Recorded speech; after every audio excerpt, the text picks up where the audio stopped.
Okay, good morning, you all.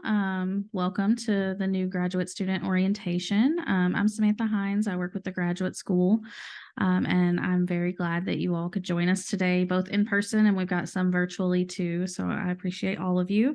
We're going to get started with the Associate Provost for Research and Graduate Education, Dr. Ranjit Kadali.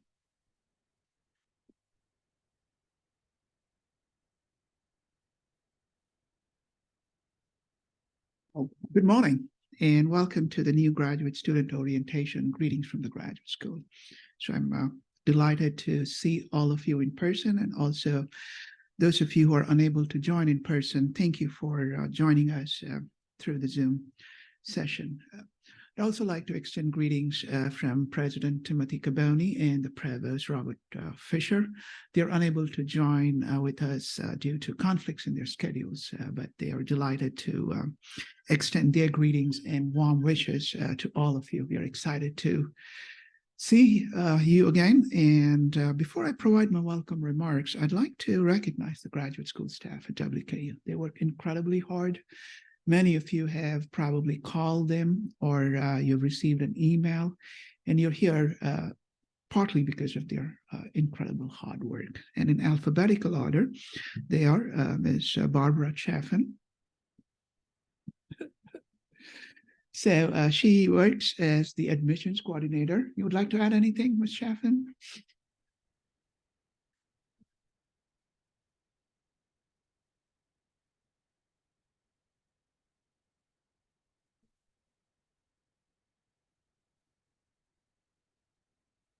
Thank you so very much.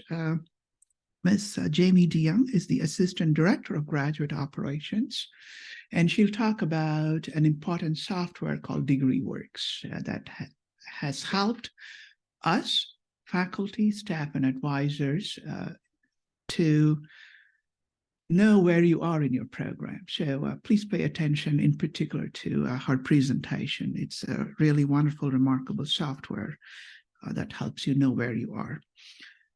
Ms. Elizabeth or Lizzie Doerr, she's doing, yes, there she is. She's our office coordinator and does a myriad of things like Ms. Samantha Haynes. And she's largely responsible, along with Samantha Haynes, for the logistics of today's orientation. Dr. Scott Gordon is the manager for graduate recruitment and retention. Dr. Gordon, any words of wisdom? So he'll be facilitating the panel discussions. And so we are excited to have students provide advice to all of you, especially the newcomers. And Ms. Julie Harris is our graduate admissions analyst.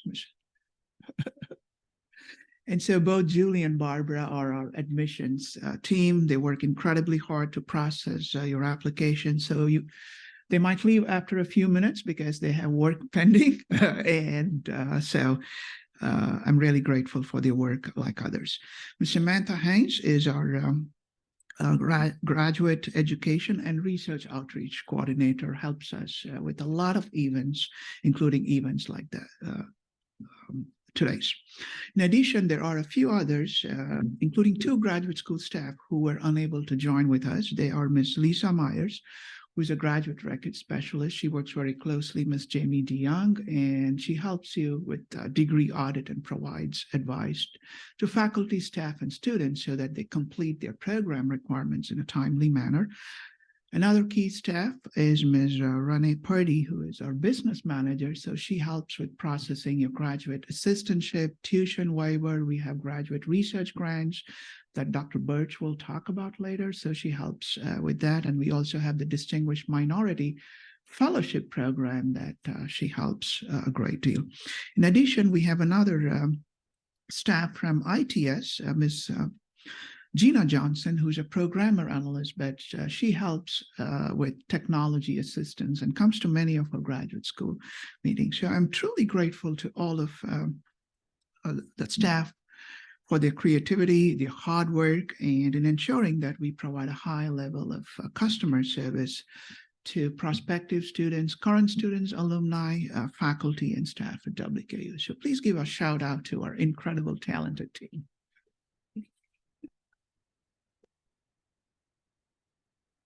So I'll keep my welcome remarks brief. New graduate students, congratulations on being accepted to Western Kentucky University, WKU.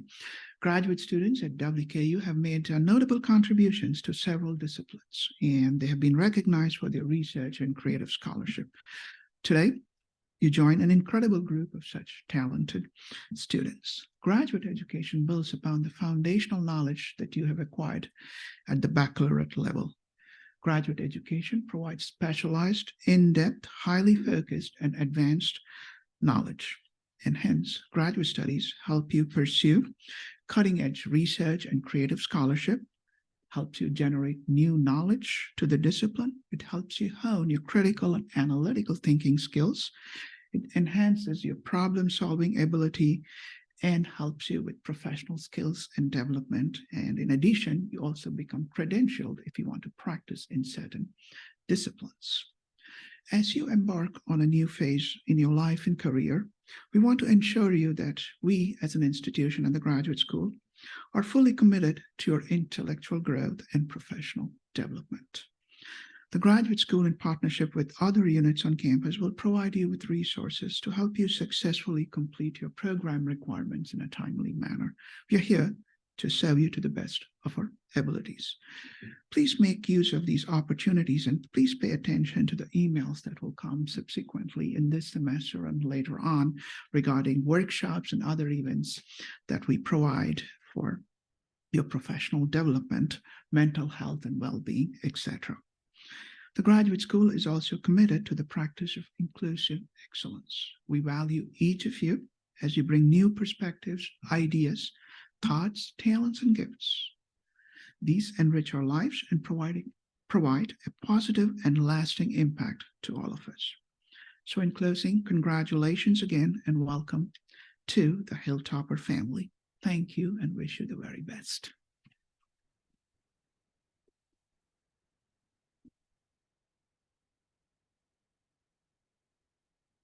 Thank you, Dr. Kadali.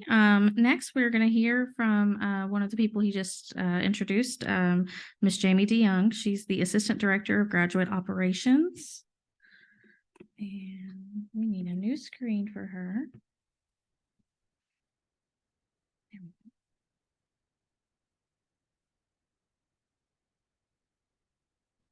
Hey, welcome. DegreeWorks, as Dr. Kudali said, is a tool we use to give basically a snapshot of where you're at in your program. That's basically what a degree audit is.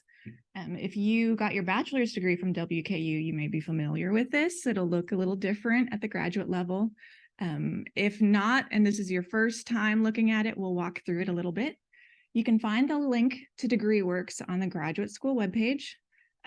We encourage you to become familiar with our webpage in general. You'll find the graduate catalog there, which houses all of our policies, and then also links to things like forms and DegreeWorks. I am in the test site, just so you know, we're not actually going to be looking at a live active student, but this is what an audit would look like. Okay, so this is Minnie Mouse. This first box up here, this is going to be your personal information. So when you sign in, you're going to find your student ID number, your name, and your degree program. So Minnie is in counseling and MAE, Master of Arts in Education. You'll see the information below. It's got a concentration listed, credit hours. So Minnie's been here for a little bit. When you first sign in, you're not going to see this much information. Obviously, not this many WKU credits.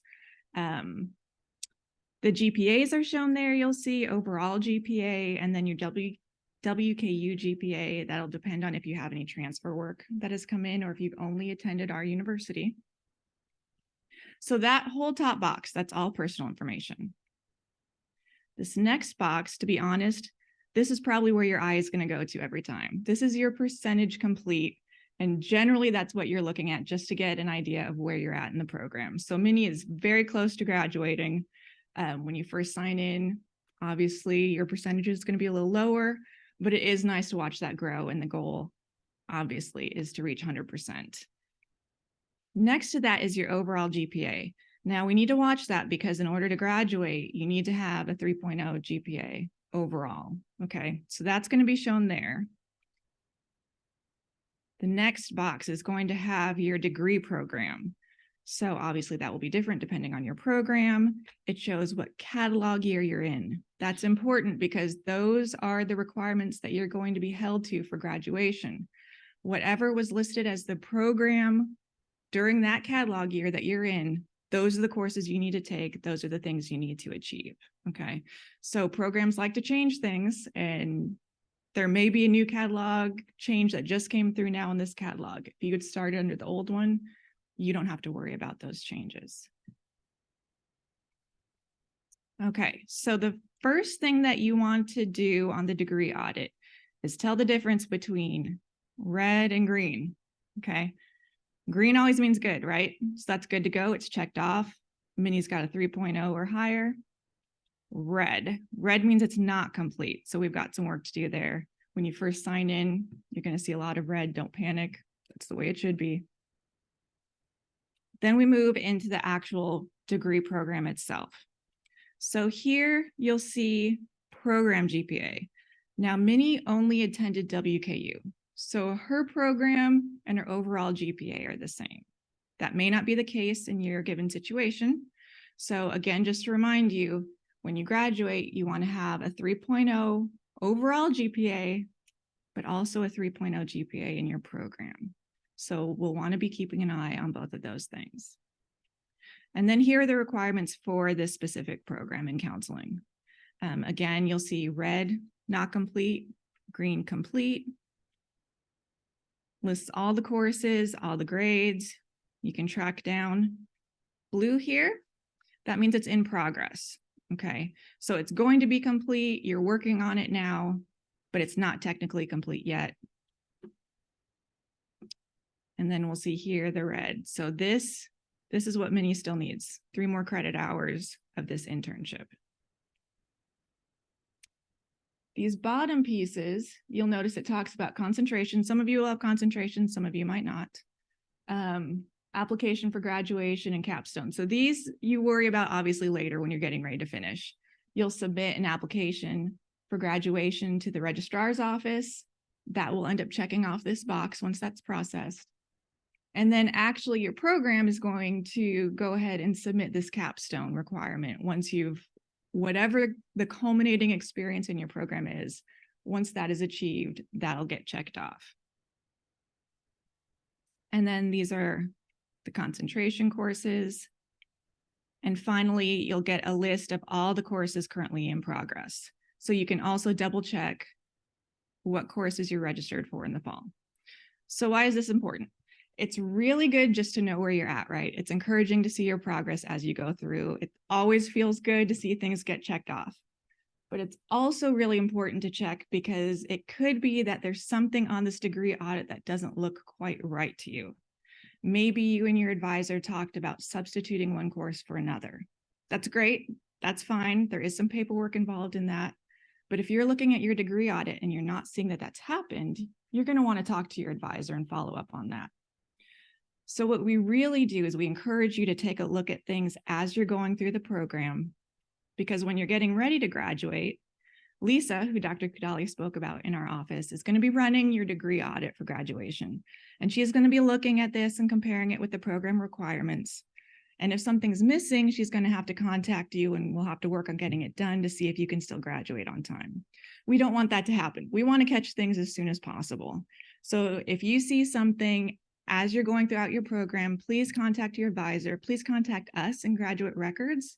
We're happy to talk to you about it, get things sorted out so that you can graduate on time and everything works well.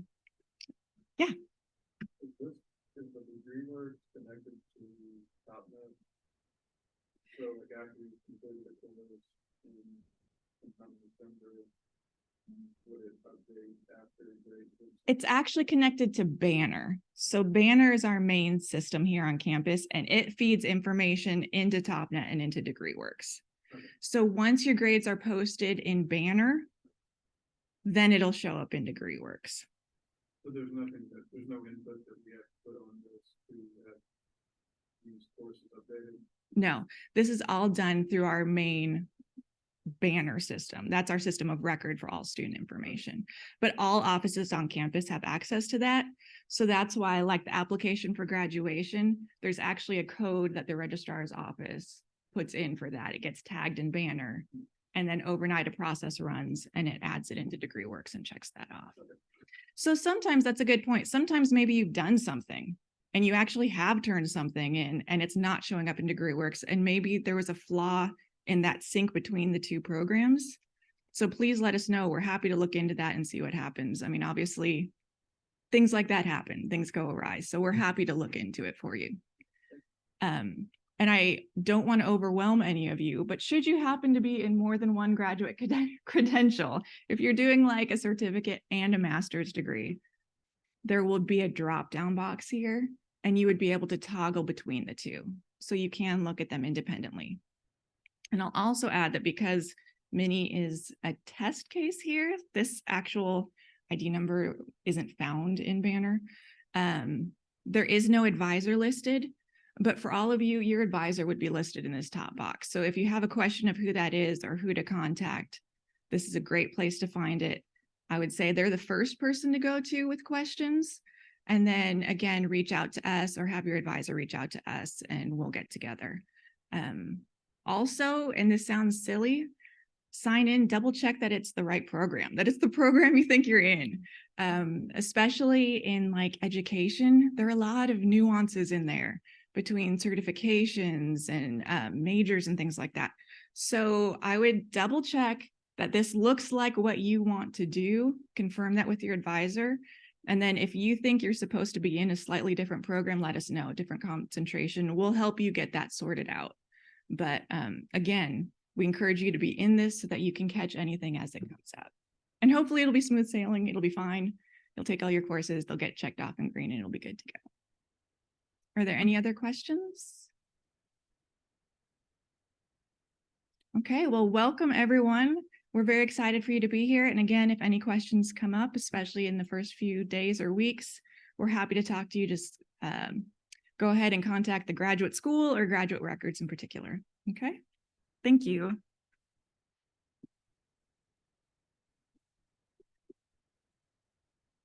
Thank you, Jamie. All right, let's go back. Next, we're going to hear from Dr. Carl Lavis. He's the Associate Director of the Counseling Center here at WKU. Are you ready? Okay. Do you, is it the same PowerPoint?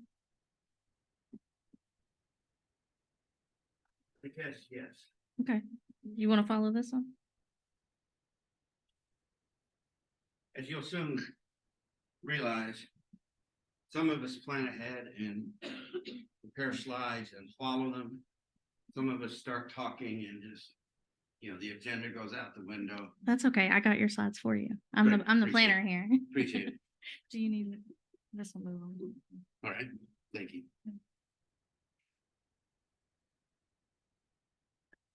It's a pleasure to be here. And I would like to repeat the earlier comment. Welcome to WKU. I'm going to impose some of my opinions on you just because I've worked here 33 years. What are they going to do? Force me to retire. I mean, we're already doing paperwork anyway. No, seriously. This is important and I do take this seriously, but I do think there are higher powers, psychologically speaking, in the world. And so what I want to share with you today is first the idea, in my opinion, you've already done the hardest thing you have to do in graduate school, and that is to be admitted. And I hope you can appreciate that. And yes, I'm not saying, oh, it's all downhill from here. It's going to be super easy. No, but it's just going to be work. And you've been working your whole lives anyway. You know how to work. It's never about, oh, I don't belong here. I'm not bright enough. You are. You were admitted. Does that make sense? So just on your worst day in grad school, just remember, you're in grad school. You're in. You made it. You made the cut. You're on the team. Fair enough? So let me kick off your graduate education with what I hope to be the shortest lecture and easiest exam that you'll ever have to take. Here's the lecture. There is a counseling center at WKU. Thank you. Now here's the exam. Is there a counseling center at WKU? Raise your hand if you think there is. That's really all you need to know, particularly today, when you're getting tons of information. But it's okay because your graduate material, you can handle tons of information coming at you. You know, I could put up a slide that shows you, we're at 409 Potter Hall, and Potter Hall's at the top of the hill. And here's our phone number. All you need to know is that there is a counseling center. And so if you ever think you might want to use the counseling center, just go back to that. Yes, there is one. Because this university is like every university. We have websites and brochures and posters. Faculty know where we are, your hall staff, your apartment, your roommates, fellow students. And if you need to know where it is, you can always look it up and find it. I just want you to know we have this thing called a counseling center. Why? Because we think if you're going to challenge students, then you should support students. That's why you have food services on a campus, because we're asking you to come here most of your day or night or weekends. So it's like, well, we got them all here and we're working them real hard. Maybe we should have some food services, and maybe we should have some parking service. Maybe we should have a library. Maybe we should have a rec center. So in the history of higher education, somewhere maybe in the 50s, someone said, yeah, maybe we ought to have like counseling centers where licensed counselors, psychologists, social workers will meet with college students and talk about what's going on. That's what we do at the counseling center. I'm the associate director. I've been here 33 years. And basically, we just help students get from here to there. And we don't know where there is. You may not know where there is yet. That's okay. But we know where here is. That's who you are the first time you sit down with the therapist and start talking. What do we help you with? My gosh, everything. We like to joke. I like to joke. I went through training. I earned a PhD. I had to work with clients and record it and then have it reviewed and given a score, that. And all of those textbook cases, all those textbook clients that we were given, I have yet to see one in my 33 years, because we were trained on things like test anxiety and homesickness. And I'm not saying that does not exist. I'm saying college students are far more sophisticated and complicated than just those straightforward kinds of day-to-day issues. That is why we have a counseling center.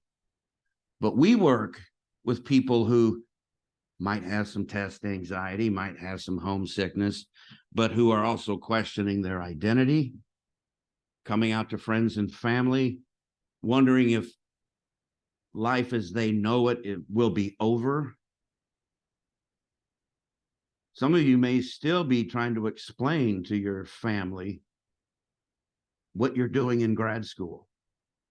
My mother, God love her, smart woman, toward the tail end of my PhD, she said, now, are you sure you still want to be a psychologist? Your cousin Patty, she married a psychologist, and oh, they're just having so much trouble. No, yeah, Mom, I'm pretty sure this is what I want to do. There's a popular commencement address given back in the 70s sometime, where the graduate program was compared to having an affair. And I know that sounds kind of heavy and negative. We're not going there. We're not going that way with it. To your family, to your friends, to a lot of people that have known you up until now, there's suddenly this other thing you're spending a lot of time with. Oh no, I can't be with you tonight. I have to go do this. And there, well, who are these people? We don't know them, and you're spending all your time with them. That's a very real adjustment that you have to make in graduate school. And it's hard. It's doable. It's manageable, but yeah, it's hard. Like I said, I've been here 33 years. I have never worked with a student who was not bright enough to be here. It's the other stuff in life. Family and marriages and relationships and money, career decision making. I mean, the other things that sometimes just keep you up at night. That's why we have a counseling center. That is why we have these people who are available. So again, shortest lecture, there's a counseling center here. You get to use it. It is here for you. There is no charge. There's no cost. There's no fee. Actually, you could argue you've already paid for it in your tuition. So it's a student service. You call our center or you walk by and you make an appointment. I'd like to talk to a counselor. That's it. It's not even like going to a health clinic where maybe they say, and what do you want to talk to the doctor about? You don't have to have those conversations. Want to make an appointment. First appointment with someone at our counseling center is almost always done by Zoom. That's kind of a leftover effect of the pandemic. We started using Zoom and found that actually for the first session, that seems to work faster, less complicated.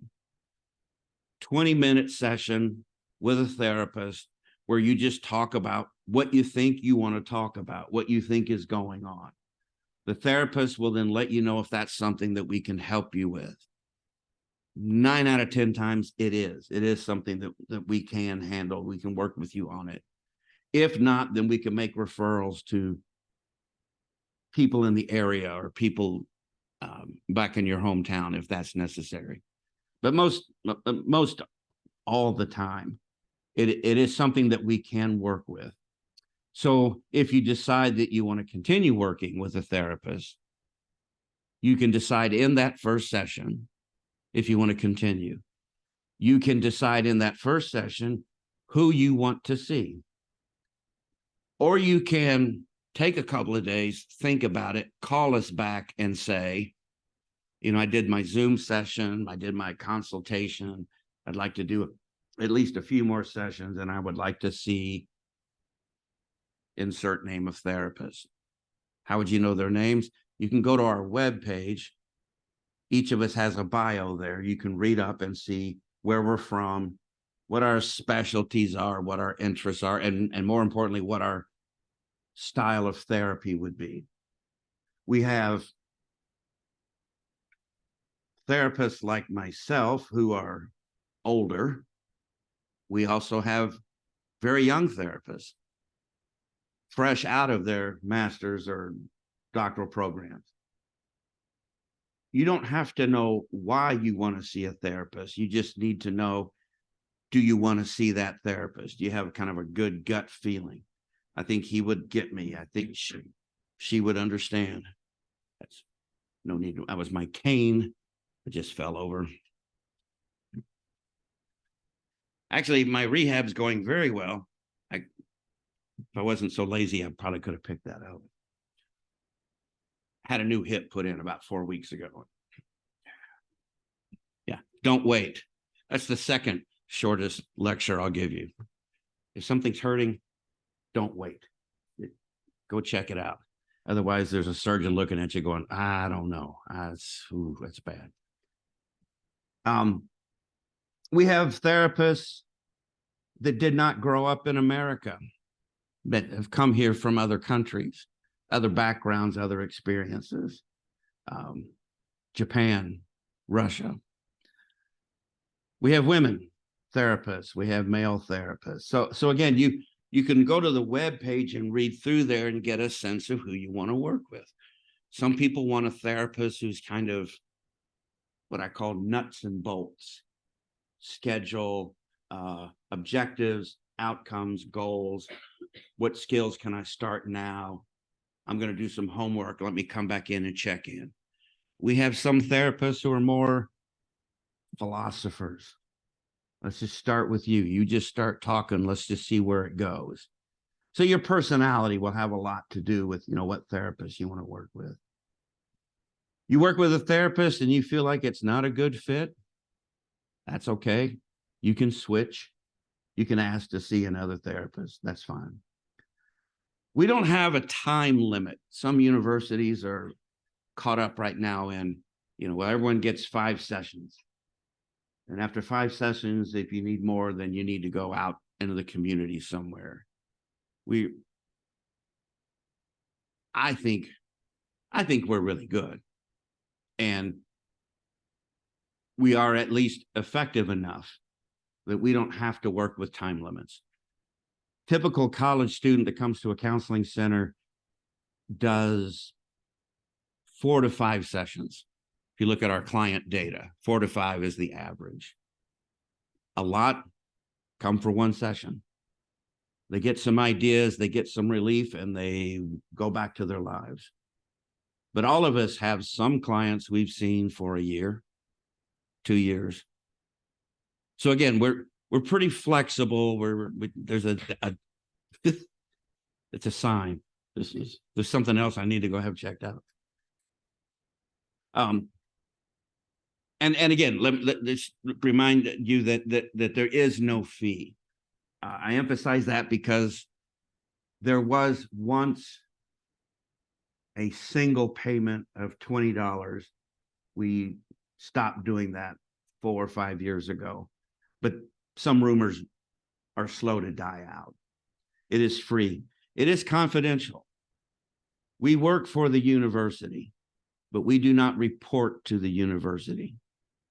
If your roommate, if your advisor, if a faculty member calls and says, I really wanted her to see a therapist, can you tell me if she showed up? We tell them we cannot confirm or deny. You are protected by Kentucky law. It is a private and confidential relationship. The only time we would ever share information about you with someone else is if we thought you were in immediate danger of hurting yourself or someone else. And mandated reporting of child abuse, elder abuse, those kinds of things. We are not mandated reporters under Title IX. If you're involved in a Title IX situation, we'd be happy to advise you whether or not you want to make a Title IX report, and we would support you in doing that or in not doing that. But we are not mandated. We are not required to report any knowledge of a gender-based sexual harassment, abuse, those kinds of things. Before I get out of here, any questions, any thoughts drifting across your minds based on what I've told you?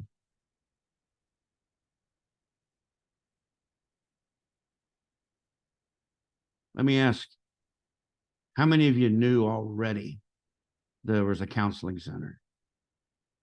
That's not bad. That's not bad. And what we do, were you aware of that? Was it new? Okay. How many of you are excited that we have a counseling center? How many of you are impressed that we have? No. So again, don't think about it, because you got all this other stuff you got to get squared away first. But just know, if you're ever in that situation where you're thinking, I don't know, maybe this is where I would talk to a counselor, just remember we have a counseling center. I'm happy to work with you. If you happen to be in, this is my last little plug, if you happen to be in a mental health field, also know that the counseling center does provide internship placements. Dr. Masami Matsuyuki is, interestingly, grew up in Japan and did a lot of her coursework in Scotland, and then decided she would get into feminist theory and therapy. So she's now with us. She's our training director. So she'll have a couple of graduates every year that are working on a master's or soon, hopefully, doctoral internships and placements.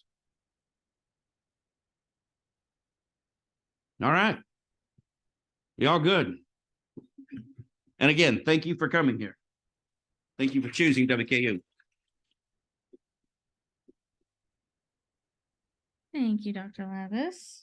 I'm just gonna check this chat and see if it was for you.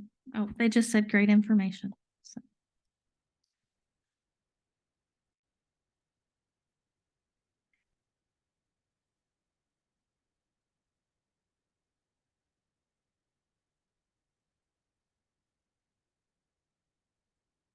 Okay, so now we are going to have a discussion on graduate research and creative scholarship opportunities.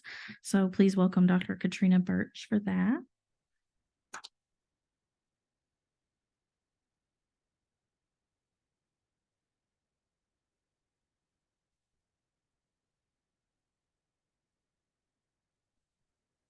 There we go.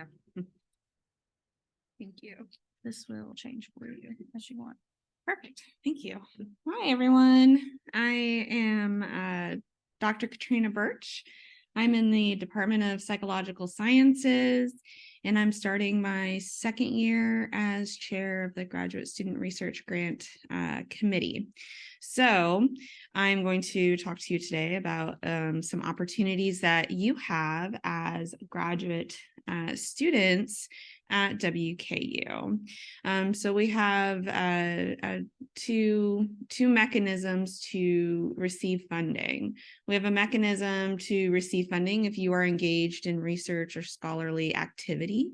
And that is broadly defined because we have a wide variety of programs here at WKU. Some are more heavily traditionally research-based, and some use creative works to engage in analyses and other ideas.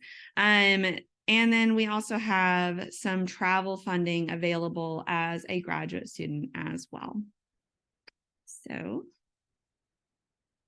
just push it. Okay. So there are two calls typically for the graduate student research and travel grants. One call will be available in October, and one call is typically available in February. So fall semester and spring semester. The fall semester call is typically the second Tuesday, thank you. The second Tuesday of October. And we send out an email from the graduate school letting you know. The application process can be at times confusing, and this is where it's really important to work with your graduate advisor or your graduate research mentor, because there is a process involved and you do need signatures on the application form. And this is where sometimes we see a lot of incomplete applications.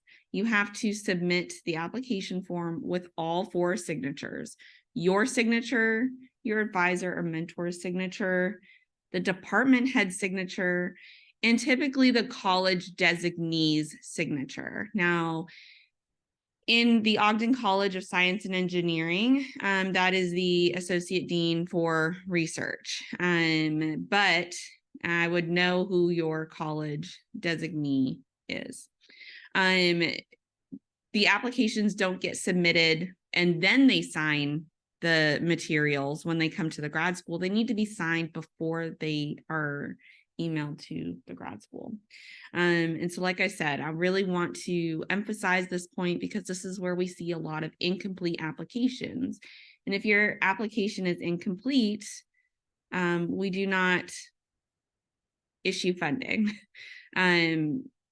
So please be aware of that.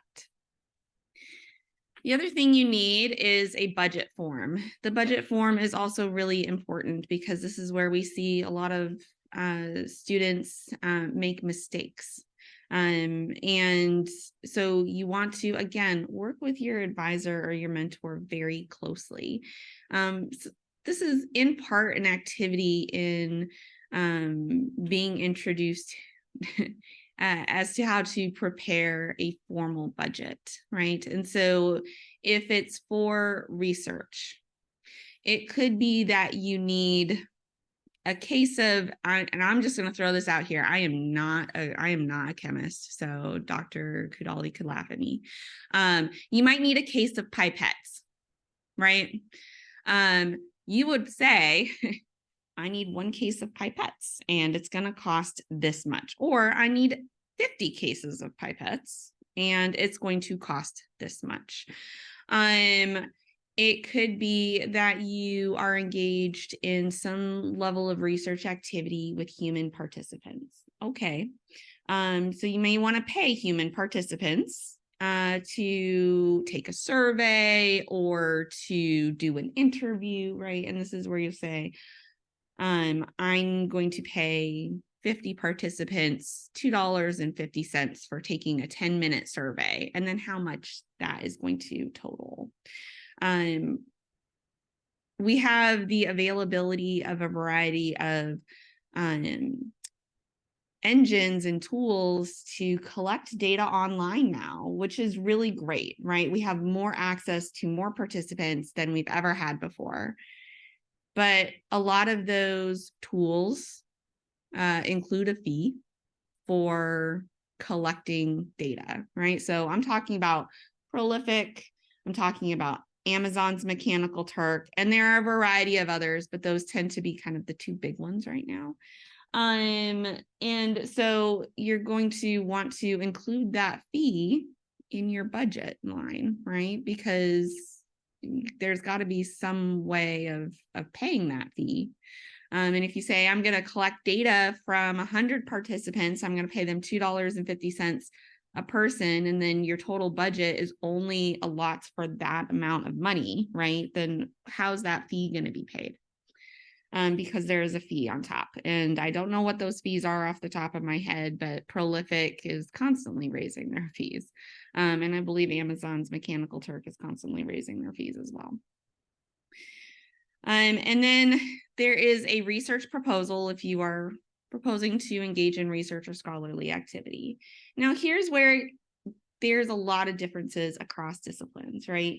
If you are a history major and you are needing to travel to some archive to do research, to do your research or engage in your scholarly activity, that's where travel is involved in the research process.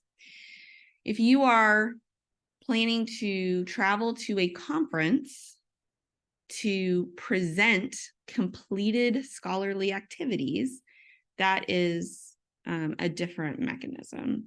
So this is where if you have questions, please reach out. Again, I've been doing this for a few years now, and I can help answer your questions. Reach out to the graduate school. They are here as a resource for you. We want you to be successful. And so please reach out to your advisor or your mentor right? Because not every advisor or mentor has experience with these granting mechanisms. It may be their first time navigating this process as well. So we are here as a resource. For the research proposal for the application, and I will pull up some of these materials in time, right? You're gonna want some title of your proposed project. A title is good, some purpose for what you're doing, right? The method or design, and the intended use and possible applications of results. Are you doing this research or scholarly activity to support your thesis? Okay, let us know.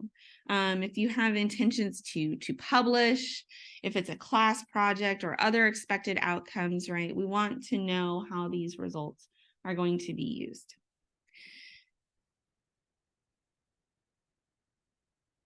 All right. Not sure if this thing can go away at the top. Typically we would like a resume or CV.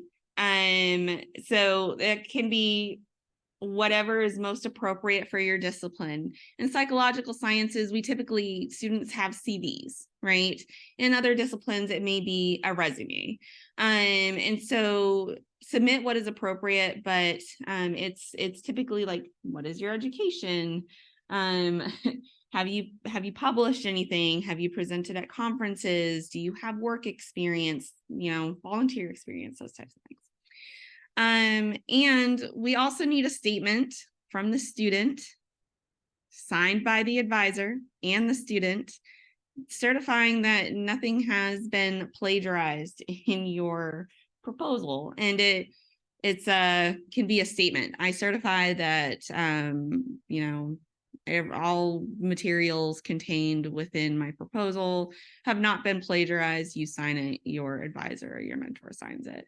And I will say that I am constantly guilty of forgetting to sign that. So double check.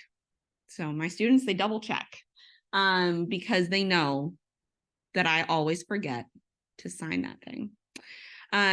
So this is where, again, working very closely with your mentor or advisor is important. And again, if you have any questions, please reach out. Again, we are a resource. We want you to be successful. A letter of endorsement of the research or creative activity from the advisor is important as well. Sometimes I see 3-paragraph letters of endorsement emphasizing how great the student is at what they're doing and their future plans. Sometimes it's a paragraph, it's no less impactful, but we want to see that the research and creative activity is supported by the advisor or mentor. Additional application materials may be applicable, for example, evidence of cooperation with off-campus entities.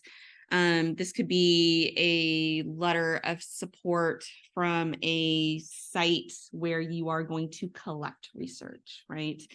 So I'm going to pull an example from my personal experience. I went to the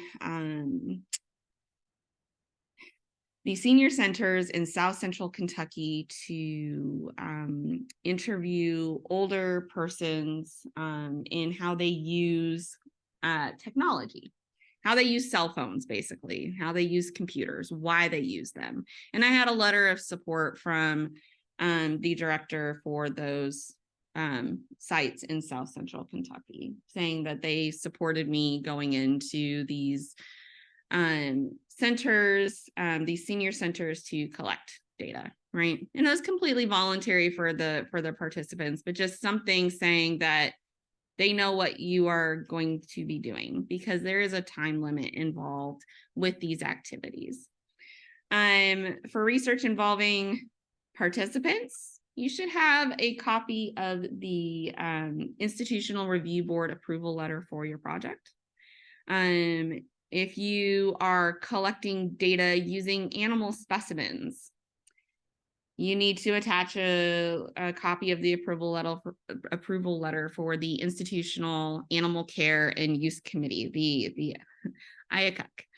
And then if you are got something with biosafety or biochemical materials, you're doing something with blood. I don't want to know about it because that'll make me queasy, but you should attach a letter from the Institutional Biosafety Committee. So again, importantly, incomplete applications will not be reviewed. We want to see complete applications. I know what that process is like in the Ogden College of Science and Engineering. They're going to say, your department chair is going to say, we need these materials 2 weeks in advance so that it can go to the college level and so that it can be submitted to the graduate school on time. So find out from your advisor or mentor what the timelines are, when it needs to get to the college for approval so that your materials are submitted on time and completed. All application materials are sent to this email address, gsresearchgrant@wku.edu. Any questions? Okay. So fundable expenses, that's one thing as you're going through the formal budget form, right? Some things are allowable costs. Some things like wanting a brand new laptop may not be, right? So payments, coding, other assistance is needed to carry out the project. So one of those things is if you're doing interviews, right, and you've got a ton of transcripts, it could be that you need assistance with transcription services, right? That's an allowable cost. Human participant payments is an allowable cost. Special materials or equipment that you may need that the department does not have readily available for you that you need to acquire to do your research. Okay, that's an allowable cost. Being able to view or access archival information, right? That's an allowable cost. And then necessary supplies, stationery, postage. You know, in my field, we don't typically mail out questionnaires anymore, but that may not be the case for your field. So postage materials, stamps, return posting materials, like those are important. And then if you're going to a conference, funding for the conference, do you know what the hotel costs are going to be? I'm going to be staying at this hotel for this many nights at this rate, so I need this much money. This is what the per diem or meals and incidental costs are for the general schedule for this location. I'm traveling to Boston, so whatever the highest amount is usually what is included. Or I'm traveling to, I'm going to throw a city out in the Midwest that I have no idea if it's expensive or not. Omaha, Nebraska, right? I don't think I've ever been to Omaha, but I'm like, maybe that's probably less than Boston. So you need to look at that information and include it in your formal budget form. And then we have a website with the applications and a ton of guidance materials to support you in your efforts. And again, we are always available as a resource. You are welcome to email me at any time. Now, if you email past, regular business hours or on a weekend, I'll probably respond the next week or the next day. But I will respond. So katrina.birch@wku.edu. And again, the graduate school, please reach out. Let's see. And then can we pull up the website as well? Okay. Nope, Yeah. that one. There we go. Thank you. Okay, there we go. Okay, so here is the website. If you go to the graduate school, it is under financial resources. Thank you, Dr. Kudali. Research and travel grants. And so that's the landing page we're on now. There are some guidelines here. Application deadlines for fall 2023. It's October 10th. That is after fall break. So fall break this year is October 2nd and 3rd, I believe. It's a Monday and Tuesday. Previous years, it's been a Thursday and Friday. Because of fall break, again, you want to make sure with your department head, your department chair, your advisor, or your research mentor, and your college, what their timelines are like for making sure that your application materials are signed. Again, get those signatures. It's the number one mistake we see for incomplete applications. You take nothing away, signatures. That should be the thing. Spring 24 is February 6th. So for Ogden, it's usually we require these materials 2 weeks in advance to make sure they get through the approvals process. So that by the time they're sent to the graduate school, it's within the timeline and everything is complete. There's also this menu on how to apply. It indicates required materials for research applications or for the research grants, and required materials for the travel funds. The maximum this year is $500 for travel. And importantly, if you are traveling for a conference, right, presenting your work, you need to be a presenting author.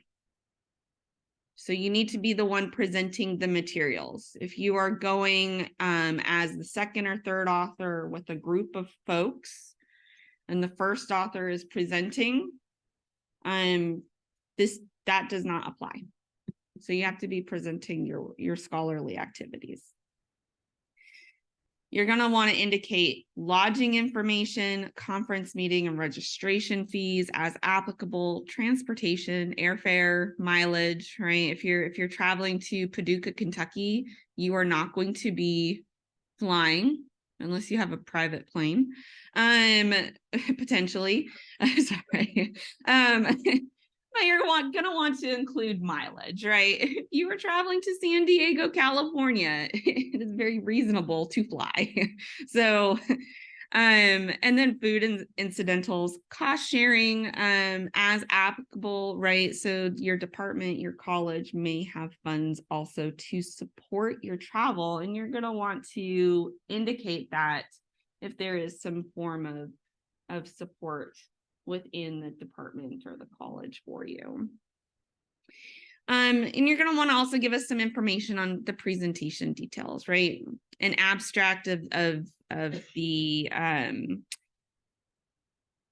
thing that you're presenting. You know, if you're presenting, or if you're, like I said, second, third, fourth, last author on something, and you are not the presenting author, this does not apply.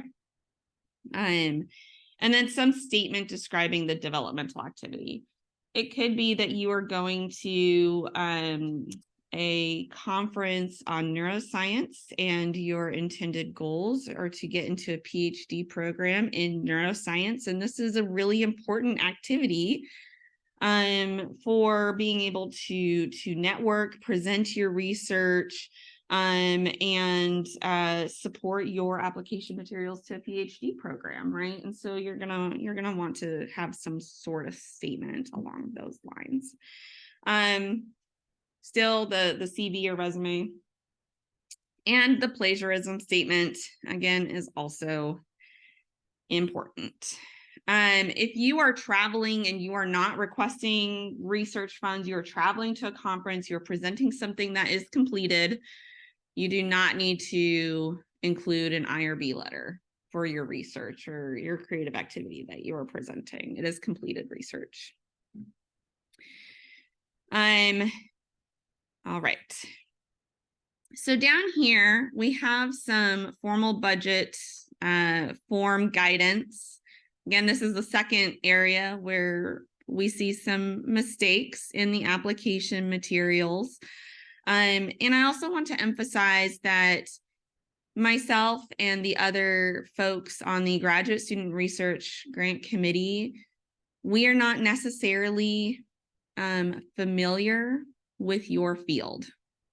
I am a psychological scientist, and within that, I am an industrial organizational psychologist, right? So that doesn't necessarily mean that I'm even super familiar with the other disciplines within psychology or psychological sciences, right? So you want to communicate to a broad audience, right? I believe we have a mathematician on our committee this semester. So we have a wide variety of expertise and understanding, but you're going to want to communicate the importance of your research and scholarly activity and your conference travel to a lay audience, because we're not necessarily going to be super familiar with your field.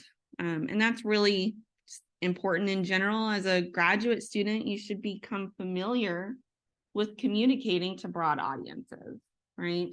And emphasizing the importance of your work to a broad audience. Because you're not always going to be communicating to IO psychologists, for example, or chemists, to example, or mathematicians, for example. So make sure that you are preparing your materials in a way that everybody can understand. If you say you're a biologist or chemist and you need pipettes, that makes sense to me, right? If you say you're a history major and you need to travel to an archive to review materials in person, that makes sense, right? If you are a dancer or theater major, right? And you need pipettes, I'm gonna start going, what? That doesn't make sense. So that's where you're gonna need to explain and provide a justification for your budget. All right, we do have example budget forms, one for travel only, one for, travel and research. Again, travel and research is for those who are traveling to conduct their research. Travel only is for completed activities that you are presenting.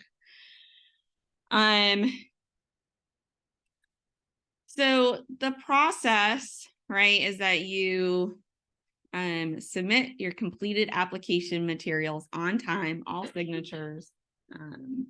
I'll say that, and you will remember it when you leave.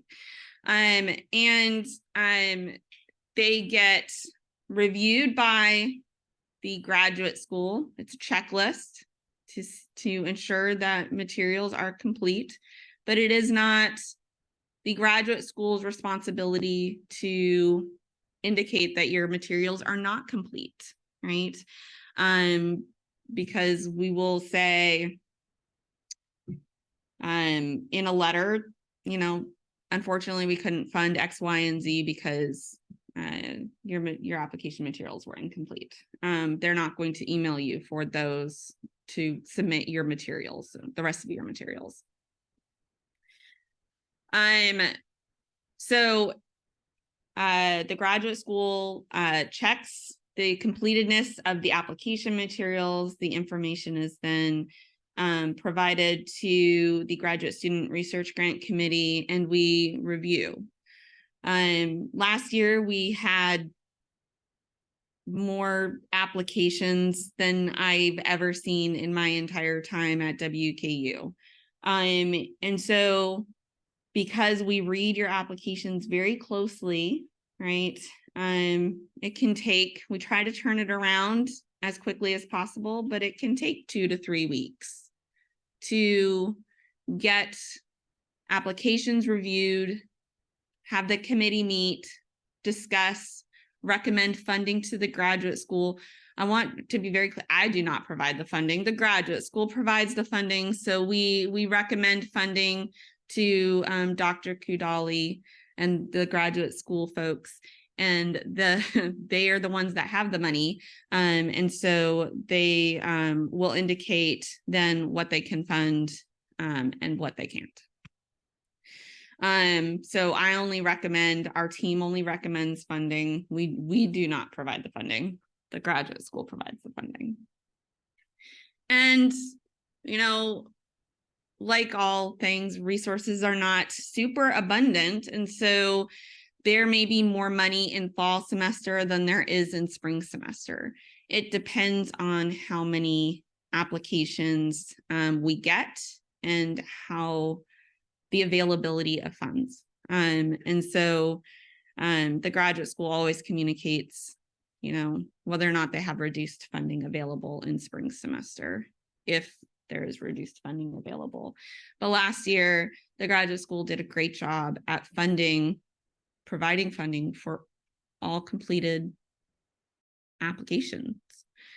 Again, if you do request a brand new computer and it's not evident how the brand new computer is needed for your research activities, we may recommend funding for the remainder of your budget, but not the new computer. So just because you submit a $2,000, application for funding doesn't necessarily mean that you are going to get $2,000, but we try to recommend funding that is appropriate for the completion of your project.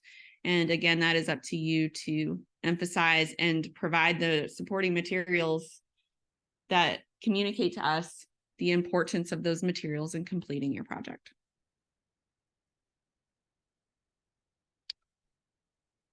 All right. At some point you will receive an approval letter, an initial contract. It needs to be signed to receive the funds. And you have to submit a final contract, but this is kind of getting into the nitty-gritty. And the graduate school emails all of this, all of this information. And there's a whole process on how to access funds. There's typically somebody in your department, office coordinator or administrator, who's likely the hero of your department, who likely knows far more than anybody else on how to do all of the financial aspects for getting and spending that money. And so you want to be extra super nice to your office coordinator or administrator, because again, they are the heroes of your department. I guarantee it. Nothing could get done without them. So always be nice. And then some important details are down here as well. So across the entirety of your time as a graduate student, you can apply for up to $2,000 for research or research and travel. Again, travel if you're going to like an archive to collect your research, or you're going to Kenya to watch elephants. I know that's a thing. But if you're traveling to present at a conference, it's $500. Okay, so just keep that in mind. That information is tracked across your degree program. So, any questions? You are going to submit your application materials with 4 signatures, right? Yes. Okay. And you're going to submit completed formal budget forms. Yes. All right.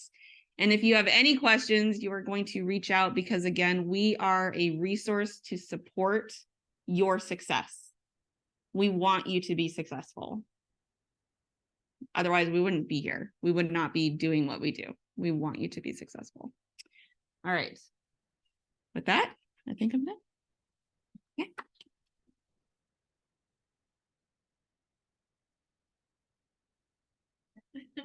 Good luck, everybody.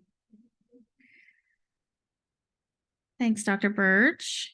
So the last piece of our day is a panel led by Dr. Scott Gordon of the Graduate School. And we're going to have some current graduate students up here to answer some questions, day-to-day type questions that Scott has for them. And then you all will get a chance to ask some questions as well. And I believe we have somebody from all of the different colleges across campus. So there should be someone, at least in your college, if not in your department. So first, well, I'm hoping they're all here. We'll see. I've got Shiante Williams from the College of Education and Behavioral Sciences, Veronica Portillo from the College of Health and Human Services, Zulfikar Haider of the Ogden College, and Divine Lokuku from the Gordon Ford College of Business, Sydney Fear, and Burhanu Jasis from Potter College of Arts and Letters. So if you all could come join me up here. Is that ever? I do have everyone. Great. We need those two chairs.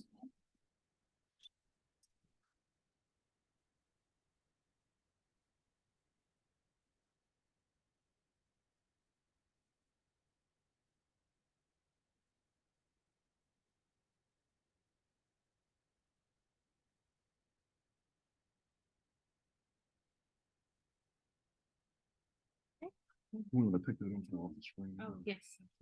The light shining in there. Okay, let me do this.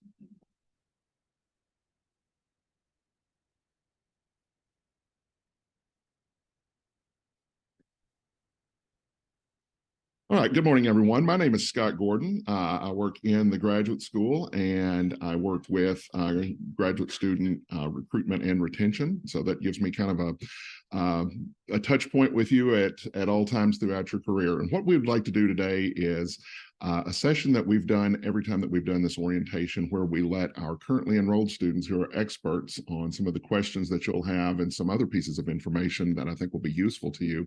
We'll get their perspective as we talk about the things that that they think are important, that we think are important, and hopefully that you think are important. So I know everyone, you've learned everyone's names, but I'm going to hand them the microphone and let everyone just do a brief introduction of themselves as well. Hello, everyone. My name is Veronica Portillo. This is my second year at WKU as a graduate student.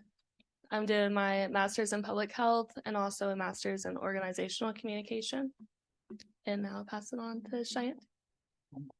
Hi, my name is Shiante Williams. I'm also in my second year in grad school. I actually got my bachelor's of science from WKU in 2021. So nice to meet everyone. Hello, everyone. My name is Zulfikar Haider. I'm an international student, and this is my second year at graduate school. I'm doing my master's in computational mathematics, and I welcome you all. And I pass it to.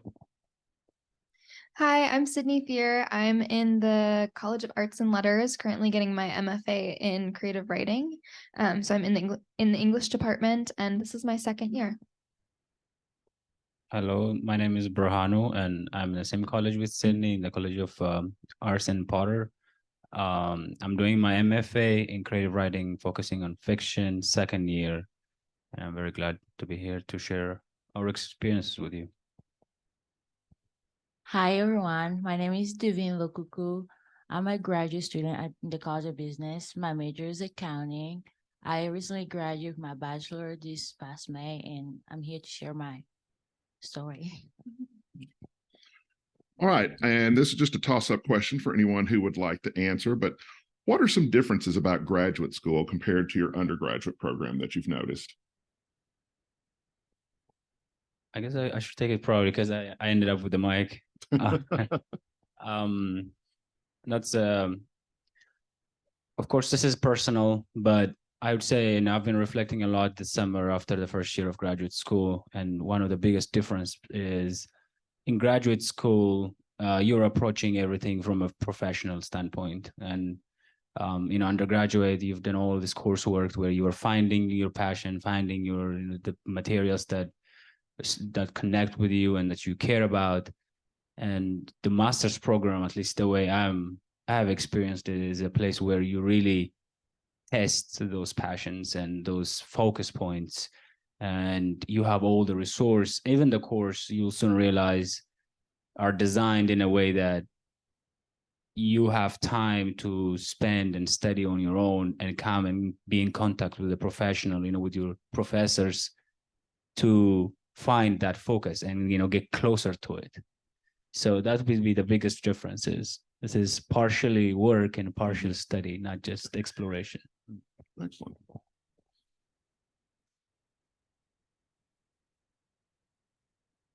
So I'd like to add to that first question. One of the biggest differences that I realized going into graduate school was just the pace of things. So being in grad school, you're here for 2 years. I didn't do my undergrad here, so I felt like a super freshman.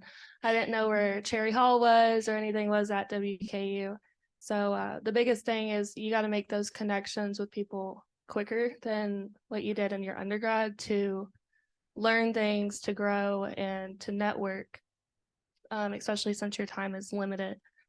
With also being a graduate assistant on campus, you realize that it's a lot more than like a typical student worker position.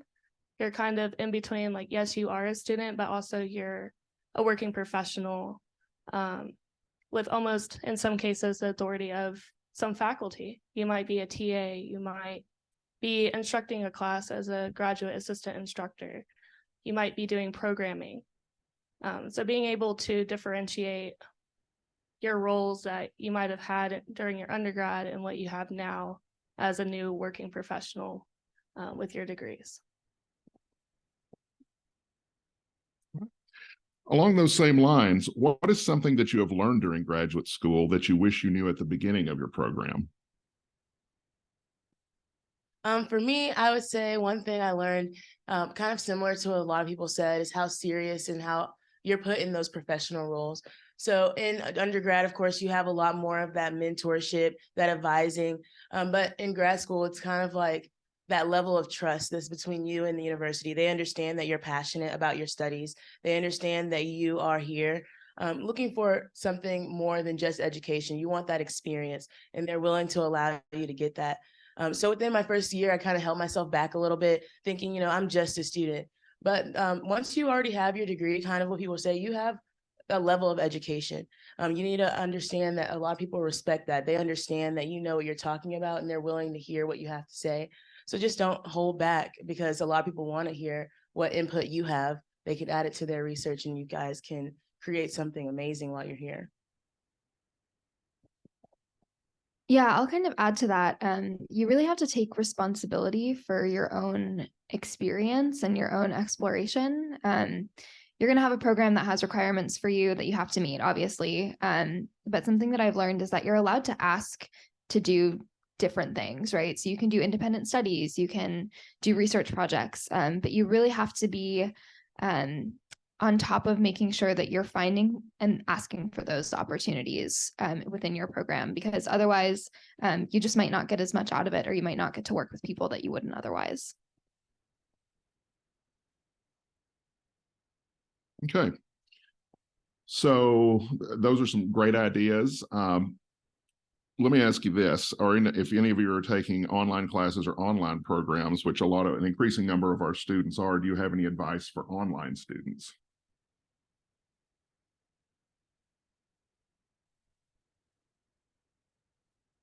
So for online students or any online classes, I highly recommend seeing, like, if you have a discussion board or you can kind of tell like who's going to be in the class, don't hesitate to send those emails out and say, hey, I'm in the same class as you. Would you all like to study? Do you have a question about a certain thing?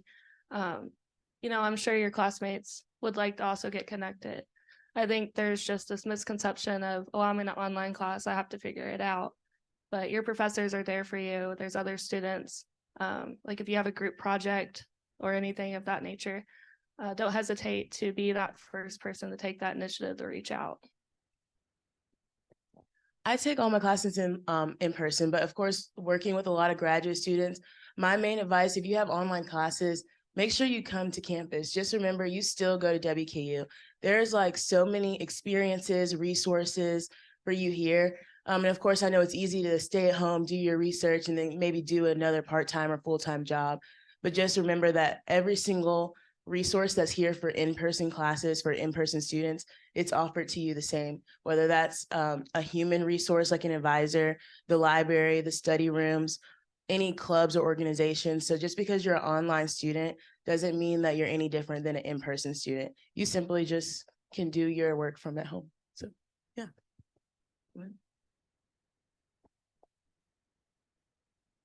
I also just want to add, like, sometimes I know people don't read emails. So if you wanted to like create a group to like study and stuff like that, you can also reach out to people on social media. Like I've met with many of the graduate students through, Facebook or something like that. And then we can, create a group and stuff like that.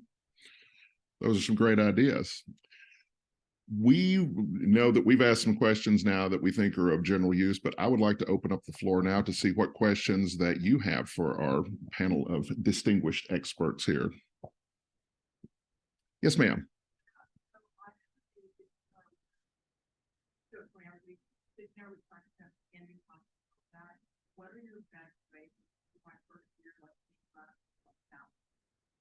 And also make time like set aside like a time. Sure. The question is, how do we balance assistantships, practicum, classes, and time for yourself? So like the work-life balance question is a great one. So I'll love to hear what the students say myself. That's a great question. I think one of the first important things is to be really aware of what your duties and responsibilities are. It can be very vague sometimes with the GA-ship, and you might find yourself you haven't had that very honest communication with your advisor or whoever is the supervisor who you're working with. Down the road, you might feel like you're either working way too much or way less, and it can be a very conflicting state to be. So I really recommend early on from the get-go talking with your professor, what do you want me to accomplish in this class, or what kind of assistance, and make a list of those and see how you can spread them out through the week. And usually all the duties are considerate of your workload, so they are not more than they should be. It's just that if you don't know, you might be in the dark. So don't be there. I'll add to that. Make sure that you set really good boundaries as well. For our assistantship in the English department, we are graduate instructors our second year, but our first year we're tutors. And so we're working with students pretty regularly. Something that was really helpful for me was saying, okay, I'm contracted for 20 hours a week. These are my office hours. These are the times that I have to be in class. I'm going to be really cognizant of not overextending or answering emails at 8 o'clock or 9 o'clock or 10 o'clock at night, because sometimes students don't mean to take advantage of the access that they have to you, but they can. And I think that's a really good way of preserving your energy and preserving your peace. I also will schedule free time for myself. So I'll make a schedule at the beginning of the semester where I say, here's the times that I'm in my own classes, here's when I'm teaching, here's when I'm in my office hours. And then this chunk of time where I don't have anything going on, I'm going to set that aside and say, this is my time to sit and write or go to the dog park or do whatever. I think because you're so busy, giving yourself a schedule and really sticking to that is a really good way to make sure that you're finding that time and making that time for yourself. Okay, it's a very good question, but I would like to say one thing. There is a saying that it takes 21 days to settle into a time schedule, or if you want to do time management and that kind of stuff. But for me, it took about 2 months, because for the first month I came here, I had some issues with my background check because there was some post-COVID issues. So most of the time in my recitation period, I go and sit on the back bench and I see my instructor of record doing how the recitation should work. So I followed that. I used that 1 month of advantage. I took all the notes I can take, that what my instructor of record is doing, what's his expectation, and how I should handle the classes. And then the next month, I made a very good time management, like these 3 weeks, 3 days a week, I have to take my class, and rest 2, I have to do the recitation and hold my office hours. So technically it's 21 days if you say the weekdays, not the weekend. So if you do the proper time management and listen to what your instructor of records ask you, and if he wants to hold you the office hours, if it's mandatory, then you can do that. For me, most of the time I'm in my office from morning to night. I'm in my office, so it doesn't bother me to hold my office hours. But basically, as an international student, it's tough for us sometimes because our educational curriculum is not similar. Like here, we have some different kind of thing like exams, quiz, homeworks every week, but sometimes it's hard, but you'll get through it. Just give it some time. Thank you. So I'd like to add on to that. One thing that I've done in my past GAs is like one, setting those boundaries, but also asking for that flexibility. So for example, if maybe you live off campus and you're driving 20-30 minutes, you might ask maybe for one of those days to be virtual, and that saves you, about an hour of your driving time. You might ask to do some virtual meetings, or ask for that flexibility. If you know that you're going to have something coming up, like a big exam, maybe ask to work some extra hours on one day so you can work fewer hours on another day to help give you that time to prepare. Most of the time with GAs, whoever's over you is going to understand that you're going to have a very busy schedule, and that flexibility is going to be needed. So just make sure that before you begin your GA or the very first day, make sure that you sit down and have that conversation with them. And don't wait to the point that you do need that time.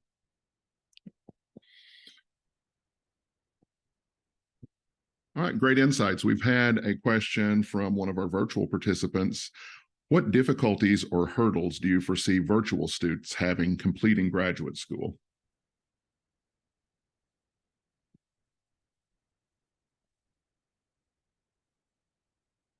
I think it really depends on how many of your classes are asynchronous versus sort of a hybrid approach.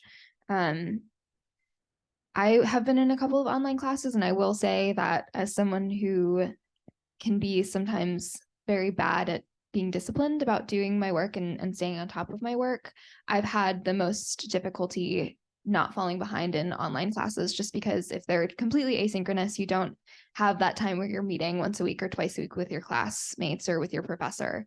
So I think, just kind of like I was saying about scheduling time for different things, making sure that you're being really adamant about scheduling time to do your classwork, and that you're checking Blackboard or whatever course site or email that your professor has set up for you. And just even when you don't want to be disciplined about your work, sort of being that person for yourself that's driving that desire to do the coursework and stay on top of the coursework. I think that's some great observations. Speaking as someone who teaches online classes, there's sometimes you can find a correlation of the more time someone turns an assignment in within 5 minutes of the deadline, there's an inverse relationship between what the grade can be. So setting aside time for yourself and making time to do things as if it were a face-to-face class, I think is a good way of thinking about things. So hopefully that answers that question. What other questions do you have? This is your big opportunity. Oh, I'm sorry, I didn't see you.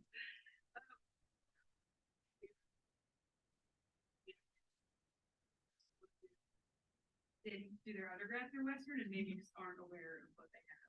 Sure. Examples of on-campus resources for students who are new to WKU. I'll go ahead and plug the Writing Center since it's in the English department. The Writing Center is an awesome resource. You can submit papers to the email address and get feedback that way, or you can do scheduled appointments with a tutor. You can do walk-in appointments. And they're open, I think, from 10 to 4 in Cherry Hall, and then 5 to 8 or 9 in Cravens in the library.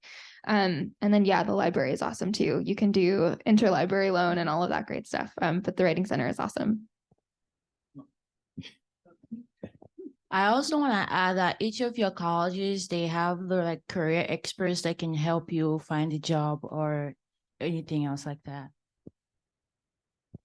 I'm an international student as well. So there's a great international office that holds programs, Chai Chat, and I think it's great that as part of your graduate work, maybe we'll come to this later on, but it's also shouldn't just be about school. You're growing as a professional, which means the programs that are held by the international office will expose you to global perspectives and give you actually firsthand opportunities to engage and develop your sense as a community within the WKU and even the greater world. So do look, they have I think an Instagram page, so I really recommend checking out the international office works. I love that you asked that. I'm always trying to find ways to get grad students involved. And so you guys are actually coming in at a great time. Currently, I'm serving as you all's graduate student senator for student government. Last semester, I started the Graduate Student Association. So this is something that's going to be brand new to campus, and you guys are coming in at a great time. So within the next month, if you have any, not month, the next semester, coming up semesters and years, if you have those ideas about resources we could create for each other, activities and things, those things are open. The grad school has been very open to supporting us in creating those new resources and creating those community opportunities for us to all come together and find ways to make the grad program greater. So there's going to be even more developing resources, and kind of like similar to what everyone says, because there is that community, the resources really rely within each other, within our own departments, things like that. So you all are actually coming in at a great time. And if you ever have any of those ideas, or if you're not finding the things that you think you need, make sure you reach out to one of us or reach out to the grad school, because those opportunities are here now for us to be able to do those things. Yeah. Yeah. Might be obvious, but I'm going to mention it. There is a great recreational center, WKU. One of the things I do through the week is I just go and throw some basketball and you find this is the graduate work is going to be a little bit of, a mountain. So you do need to be cognizant of your mental health and your activities. And there's a great resource called the WKU Recreation Center. Please do visit it if you've never been there. Other questions?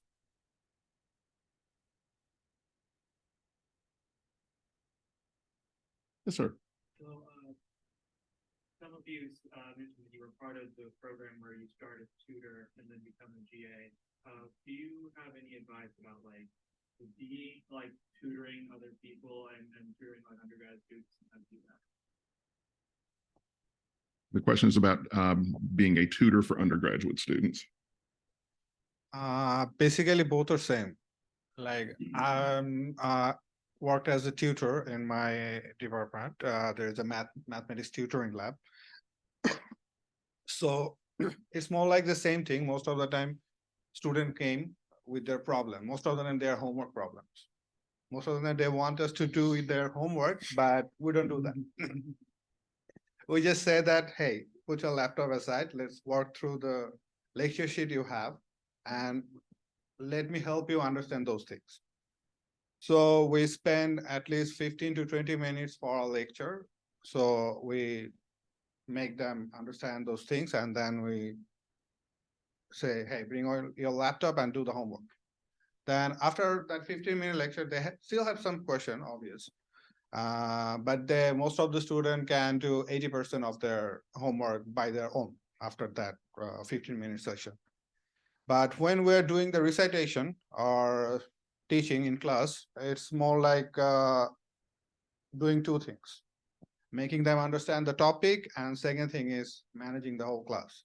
Because most of the time I see the backbencher students are playing games, doing their other kind of stuff, and it's hard sometimes. But if you want to make them involved in your class, then you have to do some fun activities. Like you have to make things like the things you are tutoring, you have to prepare a lesson plan, I always do that before the class. The night before the class, I make a lesson plan and I try to make them as funny as can. Sometimes I do some weird thing. If anyone take calculus, then there is a L hospital rule. I call them Dr. L, and we take them to hospital and that kind of stuff. And students love those. So and sometimes I do some nerdy jokes. I try, but most of the time it works, but most of the time it doesn't. But if I say my first semester, first fall, I tried, I didn't succeed, I failed. But the last semester, I tried to do some fun stuff with my student and I succeeded. So I can say the class participation is 90% for me, so it's good. Yeah, so it's all about you, how you represent yourself. It's what matters. Thank you. I think it sort of depends on what the scope of your tutoring role is. In the English department, what we were doing, we were embedded in a class. So we were working within a professor syllabus. So we had a really good idea of what the students were doing on a day-to-day basis. But if you're tutoring in a more general sense, you're not always going to have that. I would say something that's really helpful for me as both as a tutor and then now as an instructor is teaching them or showing them skills that have been helpful for me in my understanding and learning of the concepts that they're struggling with, because I know from experience that those tend to work. So I think really trusting your own knowledge and your own experience as a student will help you relate and then work with students in the undergraduate position. And then I think also remembering that even if you are close to their age or at a similar age with them, that doesn't mean that you don't have the authority or the ability to work with and educate them.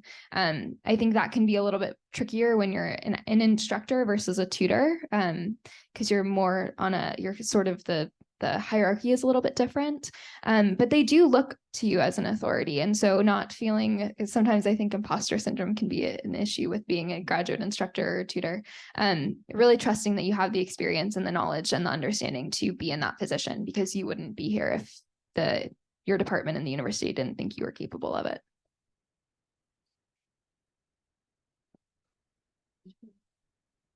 I just wanted to mention too, it's not necessarily tutoring advice, but just to kind of keep in mind, like how they were saying, like everybody's experience is different. So some of us up here aren't TAs at all. So if that's something that like you're like thinking about, like, wow, like you have to go to grad school, you have to be a tutor, and then you have to be a teaching assistant, like you're able to choose your path. Like everybody's is different. Like you could be like a research assistant, or you could just be a grad assistant somewhere. But either way, you will still be working with those students. And I think that is some good advice, is just remembering that the age similarity or even that age gap, as long as you do set those boundaries and you kind of establish a great working relationship with them, the respect and that mutual like mentorship relationship will naturally start to come. And then if you notice that it's not, try to think from the student's perspective, like when you were in undergrad. So they're not thinking of it as like, I'm going to this grad student, like they're helping me out. Like they're just like, this is like an adult. Like they have all the answers. Like I'm freaking out. I thought they were going to be the answer to all my problems, like you type of thing. So just remembering that they're really just looking for that mentorship and that help. And they will have those frustrations, and that's going to naturally come. But I would say, yeah. I'm going to add another thing. Those who are TA, graduate teaching assistant, they can actually do, there is a resource, that means there is a training that held by Honors College, which is called GATI. So you guys can do that. That's a 1 month of teaching course, how to teach, how to make lessons fun, and how to do everything as a tutor. You guys can do that. If you guys want to do that, then you can just email Alicia Pennington. You'll search in your email, Alicia Pennington, about GATI. He'll respond. She'll respond, actually. I don't know when the class will start for this semester, but you guys can email her. No, that's a good resource. Just to add a few more, I have 4 things that I would like to say. One is, because the tutoring is one of the most professional, exercises you're going to do. I think it helps to have some professional vision for yourself. What kind of teacher am I going to be, or what kind of who are you going to be in that sense? I think thinking of setting your mind in that shoe really helps the way you engage with your students. It also helps with the imposter syndrome that was suggested. And the second point is, it's very important to know your content. And some of that imposter syndrome comes from, when you realize some of the gaps you already have about the content too. So as much as possible, when you are involved in those classes, do go to the basics of things and remember some of the things you may have forgotten, because they will really boost your confidence in those sessions. The third is, remember who you were when you were in their shoes a couple of years ago. And I always remember this, but once we finish college, I mean, at least the undergraduate, writing an essay can, in the English department at least, writing an essay can seem a very easy task. And, our students are trying to write essays, and that's what they need help for mostly. And just simply remembering the days that we were also learning those steps really puts the energy in a good place. And teach once, this is of course personal advice, but I would say try to teach 1 or 2 things at a time, and do not teach more than that, because it just seems to fall flat once the information gets overloaded. And then 4 is, don't feel alone. You don't have to know everything, but do know the resources that can provide the things you don't know, so that you can refer. So referring is a great professional thing to do. You admit that that's where you end, and then you pass it on to someone who can continue it. Good luck. That was excellent information. Thank you very much. Audience, any other questions that anyone has? Sir.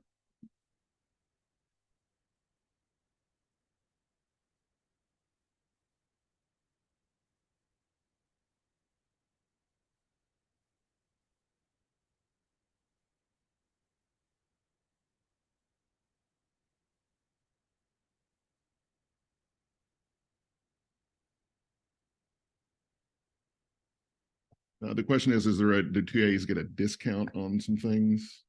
So everybody's GA, TA, or there's a research assistantship, right? They'll come with like different benefits. So for example, some have tuition assistance, some have like you'll get a stipend every month. Every person's is different, and that's kind of like where that competitive side of it comes from.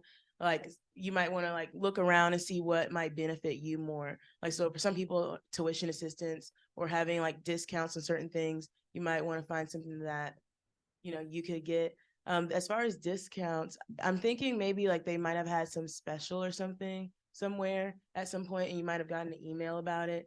But I know, for example, like each one of us who have different like GAs and TAs, like none of our like packages would be the same through our offices type of thing. Yes. I would just say that probably the discount you're thinking it might be, say, the WKU bookstore, for instance, might offer, but those are not, I wouldn't say they're just only GA specific. They might also have WKU student, because, WKU partners with a lot of sellers to have some things discounted. So that's something you really, read closely on the website and see the specificity that's, you're reading. Other questions?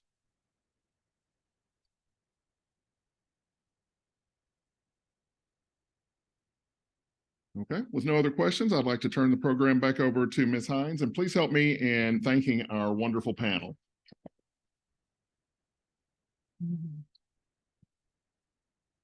Well, thank you guys so much. You're free to go. We appreciate everything.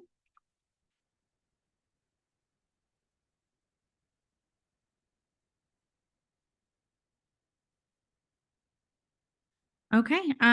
Well, on behalf of the provost, the associate provost, and the graduate school, I want to thank you guys for joining us today.